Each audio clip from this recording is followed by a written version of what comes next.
اچھا کالز آ گئی ہیں کیا؟ اچھا تمام دیکھنے والوں کو میں یہ بھی بتاتی چلوں کہ اگر آپ نے پرسنلی کال کر کے ہو سکتا ہے کہ آپ کے زیادہ وہ ہوتا ہے نا ایک سوال کا جواب لیتے ہیں پھر کہتے ہیں پھر کیا ہوگا، وہ والے سوالات ہیں تو آپ ہمیں کال کر سکتے ہیں اور نیچے نمبر آ رہا ہے ٹکر پہ تو ہم آپ کی میری ٹیم مجھ تک کال پہنچائے گی۔ اچھا سب سے پہلا سوال مفتی صاحب آپ سے کروں گی، یہاں کسی نے سوشل پلیٹ فارم پہ لکھا ہے کہ میں اپنے ساس سسر کی ہمیشہ خدمت کرتی ہوں لیکن کبھی کوئی کام رہ جائے تو شوہر ناراض ہو جاتے ہیں، اس بات پر جھگڑا بھی ہوتا ہے، تو کیا میرے فرض میں ہے کہ میں سارے کام کروں؟ شریعت کے حوالے سے وہ جاننا چاہ اصل رہی ہیں۔ میں یہ سمجھتا ہوں کہ یہ پوچھنا چاہ رہی ہیں کہ ان کی فرض میں یا ان کی ذمہ داری میں ساس سسر کی خدمت ہے یا نہیں ہے۔ تو بنیادی طور پر یہ بات یاد رکھیے کہ شریعت مطہرہ نے عورت کو صرف اپنے شوہر کی ذمہ داری اور شوہر کی خدمت کے لیے پابند کیا ہے، اوکے اور شریعت مطہرہ نے اس بات کے لیے پابند کی ہے کہ کوشش یہ کرے کہ اس کا شوہر اس سے خوش رہے۔ اب میں یہاں پر ایک بات عرض کروں گا اپنی بہنوں سے، اپنی ماؤں سے، اپنی بچیوں سے، کہ ہوتا یہ ہے کہ آپ یہ دیکھیے کہ آپ اس بات کو جانتی ہوں گی کہ حضرت مولا کائنات مولا علی کرم اللہ تعالی وجہ کریم نے سیدہ خاتون جنت کو جو باتیں، جو نصیحتیں یا جو آپس میں راز و نیاز کی باتیں کی، ان میں سے ایک بات یہ بھی کی کہ فاطمہ میری ماں کو خوش رکھنا۔ سبحان اللہ۔ یہ تاریخ کے سینے میں آج تک یہ محفوظ ہے کہ ماں کو خوش رکھنے کا یا باپ کو خوش رکھنے کا اگر آپ کو شوہر کہتا ہے تو یہ کوئی نئی بات نہیں ہے۔ شریعت مطہرہ آپ کو اگرچہ اس بات کا پابند نہیں کرتی کہ آپ کا شوہر، آپ کے شوہر کے علاوہ آپ کے اوپر کسی اور کی ذمہ داری ہے، لیکن دوسری بات، اہم بات یہ بھی کہوں کہ شریعت آپ کو اس بات کا ضرور پابند کرتی ہے کہ آپ نے اپنے شوہر کی خوشی کا خیال کرنا ہے۔ تو شوہر کی خوشی ماں سے لڑنے میں تو نہیں ہے، اس کی ماں سے لڑنے میں، تو ماں خوش ہے تو ماں شوہر کو خوش رکھنے میں ہے۔ تو جب ماں خوش مفتی رہے صاحب گی، ماں کو خوش کرنا بھی اتنا آسان نہیں ہے، دیکھیے کئی کئی جگہ میں آتا ہوں، دیکھیں آن اے لائٹ موڈ۔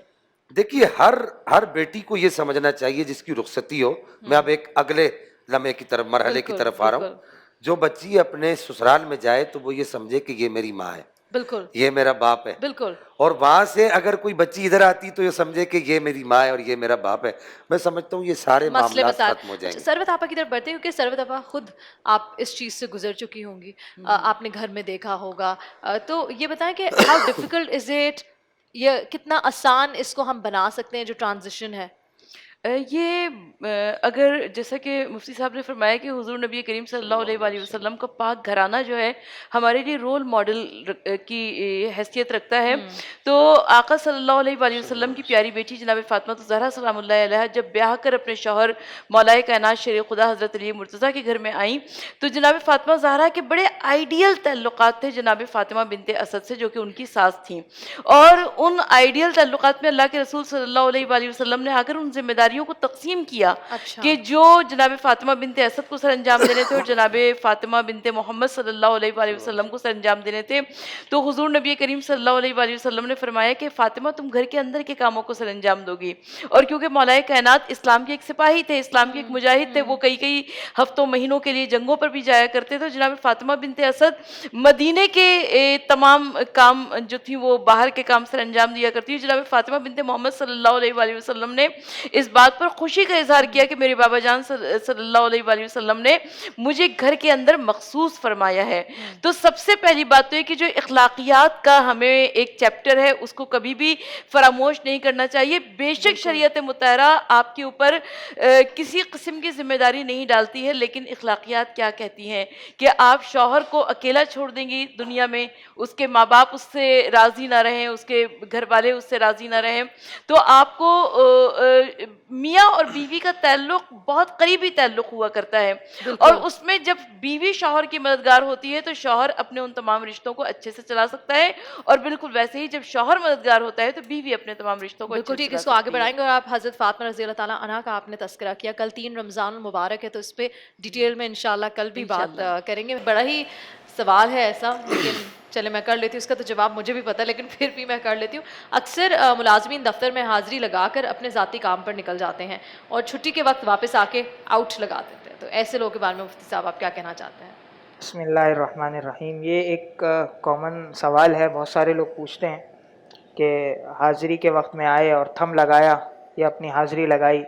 اور جب آؤٹ یعنی اس کا ملازمت کا وقت ختم ہوا پھر آئے اور لگا کے چلے گئے، یا بعض اوقات یہ کرتے ہیں کہ اپنی جگہ کسی اور کو بھیج دیا